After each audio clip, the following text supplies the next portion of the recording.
Sometimes more heat is generated indoor. Heat is generated indoor by the followings.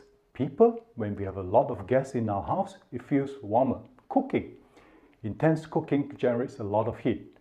White goods, refrigerators, microwave ovens, electrical and gas ovens, washing machine, dryers, they generate heat. Computers, television, lighting devices, all these generate heats. Basically, any electrical appliances will generate heats. And interestingly, a ceiling fan generates heat as well. There's one key concept to understand about internal heat gain. Okay? This is called the first law of thermodynamics. The first law of thermodynamics is the law of conservation of energy. It says that energy cannot be created nor destroyed. Let's see how this law applies in our homes. Let's take a light bulb as an example. All electricity used by the light bulb cannot be destroyed. Energy cannot disappear. So where did it go? Depending on the efficiency of the light bulb, some of the electrical energy becomes light. The rest of the energy becomes heat at the light bulb itself. When you touch a light bulb, it is hot. Now, light is energy. It is radiation energy. Dark surfaces will absorb light. Light-colored surfaces will also absorb light but reflect most of it. Absorbed light becomes heat. Therefore, dark surfaces will always be warmer than light surfaces. In a closed room, light will keep bouncing off surfaces to surfaces until all energy is absorbed and becomes heat at the speed of light. 100% of the energy used by the light bulb is converted into heat. Now, a fan is more interesting because a fan is usually used to cool people, not to heat us. But the fact is this, the use of electrical fan adds heat into a room. When the fan uses electrical energy, it converts that electrical energy into kinetic energy or air movement.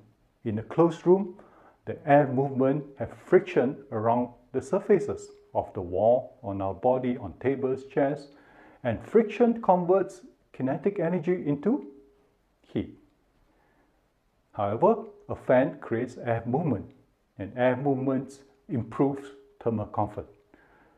Therefore, we should only switch on a fan when there are people in a room to benefit from it. When there's no one in the room, switch off the fan and reduce heat generation, because 100% of the electricity used by the fan will become heat in the room, because that energy cannot be destroyed. To reduce internal heat gain, this is what we need to do. Switch off equipment whenever the equipment is no longer in use.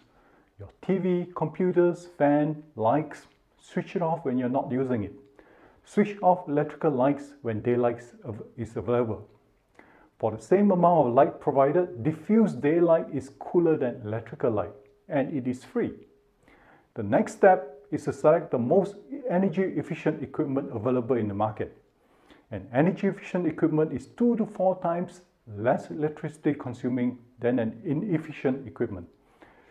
The lower the energy it consumes, the less heat it will produce. This is a win-win for us in tropical climate. Less operating costs, better comfort. We can purchase energy efficient equipment by looking for its energy efficiency labels. Many countries have implemented labels for energy efficiency, such as this shown here. Finally, here is a breakdown of typical energy use consumed by a middle-income family in tropical climate. The monthly energy consumption of a base scenario is approximately 450 kilowatt hours per month. Even without air conditioning used during daytime, only the use of one air conditioner during sleeping hours represents the largest energy share at 30% of a typical household. This is followed by the refrigerators, 16%, water heater, 14%, washing machine, 12%, television at 10%, and the rest of the small appliances such as lighting, rice cooker, fan, computers, electrical iron, vacuum cleaner, handphone chargers have a combined total of 18%. Even without changing habits, we can reduce energy consumption in our homes by 50% by selecting energy-efficient equipment. An inverter air conditioner reduces 40 to 50% energy. A solar water heater reduces 90% to 100% compared to an electrical water heater. An efficient refrigerator reduces at least 50% compared to a non-efficient one. As a final note, if we are using more than one air conditioner during nighttime, or if we are also using the air conditioning during daytime, our monthly electrical bills can increase substantially. Therefore, it is most important to mitigate the use of air conditioner in tropical climate by designing our home to be comfortable in the first place. In conclusion, practicing energy efficiency at home ensures that you will have a cooler home, your monthly electric bill is lower, the maximum demand of peak tariff rate is lower, it reduces the need for more power plant in our country. And in a low-rise housing, it allows our home to become net zero easily with a solar power plant on our roof.